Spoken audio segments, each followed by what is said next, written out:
Rahul Gandhi raked another controversy, and you saw the hydrogen bomb that he mentioned, where he put out details. Rahul Gandhi, in a social media post, lauded Gen Z, youth and students, and claimed that they will save the constitution, protect democracy and stop vote chori. This comment by Rahul Gandhi that has snowballed into a massive political storm as Gen Z spearheaded the protests in neighboring Nepal that upended the ruling government. Nepal protests started against the blockage of popular social media platforms, soon turned into a protest against corruption. BJP lambasted Rahul Gandhi over the comment and accused Rahul Gandhi of instigating the youth to create unrest in the country. BJP also reminded Rahul that Gen Z stands firmly against family politics, corruption, and it was time for Rahul to leave the country as Gen Z will come after him.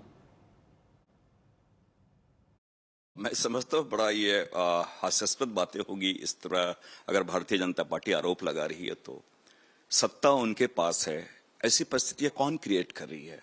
हम तो ये चाहते हैं कि इस प्रकार की परिस्थितियां ना हो। राहुल गांधी जी लगातार इन बातों को इंगित कर रहे हैं कि जिस प्रकार देश को मोदी जी ले जा रहे हैं, उनकी सरकार ले जा रही है, जिस प्रकार डिक्टेटरशिप किए हुए हैं, जिस प्रकार चुनाव आयोग बात हो, चुनाव आयोग को तो स्थिति ये हो गई है कि वो न स्वतंत्र है न निष्पक्ष है। ये कौन आदमी बोल रहा है? अनुराग ठाकुर, ये वही है ना जिसने कहा था कि हाथ कट जाएगा। वो बहुत जिम्मेदारी से बोला था क्या वो स्टेटमेंट? ऐसे गैर जिम्मेदार लोग प्रेस कॉन्फ्रेंस करके ये सब बोलते हैं ना, बांग्लादेश बन जाएगी, ये बन जाएगी। परसों तक तो बांग्लादेश से आप गले लगा रहे थे और नेपाल में आग लगाई दिए तो आप क्या कर रहे थे? तो डोंट गिव मी, ये लोग जो बोलते हैं प्लेटफॉर्म में अपने नंबर बना ले रहे हैं, सोच रहे हैं कि इनकी रोजगार कहीं मिल जाएगी।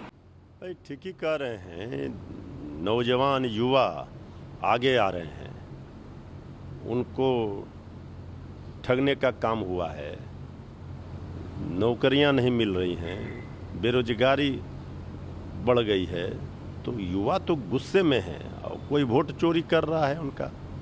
इसके खिलाफ इस बार आक्रोश है युवाओं में। ठीक ही कह रहे हैं Rahul Gandhi. Whatever the narratives Pakistan creates, same narrative is propounded by Rahul Gandhi and his company here in India. So we have realized in last so many years, whatever Rahul Gandhi and his left group speaks about and tries to create a narrative in India, same thing is found to be used by the anti-Indian groups and the elements in Pakistan. So that similarity we have found over the years. मुझे लगता है कि गृहयुद्ध राहुल गांधी इस देश में भड़काना चाहते हैं और इसी गृहयुद्ध के आधार पर नेहरू जी ने, उनके दादाजी ने इस देश का बंटवारा किया।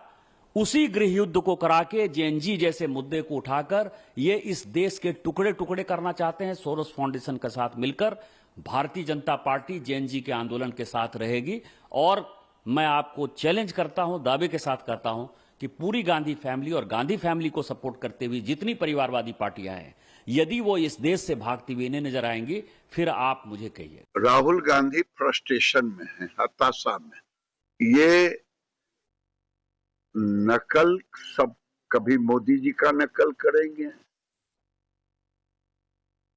कभी जैन जेठ की बात करेंगे, कभी अलुल जलूल की बातें करेंगे, कभी बांग्लादेश हो जाएगा इनके लोग कहेंगे। तो ये दुर्भाग्यपूर्ण है। इस देश के एलओपी आज तक ऐसा नहीं हुआ था।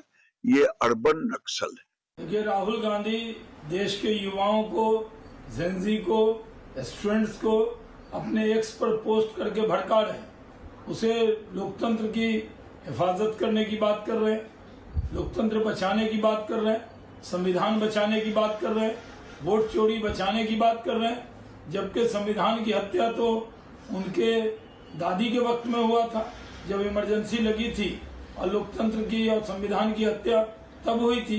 आज का युवा पूरी तरह मोदी जी के साथ है। आज का युवा देश के साथ है। देश तरक्की कर रहा है और राहुल गांधी युवाओं को भड़का रहे हैं। नौजवान वहां बगावत की मुद्रा में आता है जब उसे कोई व्यवस्था में उम्मीद नहीं दिखती है। यहाँ तो इस देश का नौजवान विजन 2047 के साथ प्रधानमंत्री जी ने देश को जो एक विकसित राष्ट्र बनाने का संकल्प लिया है उसके साथ खुद को जोड़कर देखता है।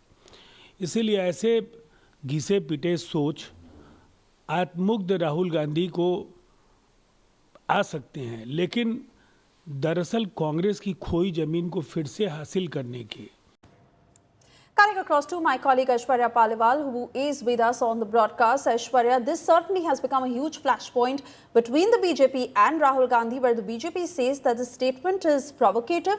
Also, Rahul Gandhi must remember the tainted past of the Congress when it comes to corruption. Well, Suresh, let me tell you what the Bharatiya Janata Party did. Immediately after Rahul Gandhi made these statements, they flipped through the history pages and they then started speaking what the Congress history has been since 1947. They've started pointing fingers at the Congress Party and saying that it's not just those who established the Congress Party, but even now that is something which is continuing. They're also saying that is this what Rahul Gandhi wants? Is this what he wants in India? Does he want a repeat of what we saw in Nepal, what we saw in Bangladesh, what we also saw a couple of years back in Sri Lanka? We have seen how disturbed all these nations have been. The utter chaos that took place. Does Rahul Gandhi and does the Congress Party, the main opposition party, do they want that for the youth of our country? Do they want that for our country? That's the basic question which BJP now has been asking for, and also saying that there is a pattern if you very closely look at what has happened in all these countries. Does Rahul Gandhi want to open up a window or a door for those kind of elements to come into India? Those are the allegations that are being made by the Bharatiya Janata Party. All right, Aishwarya, many thanks for getting us those details.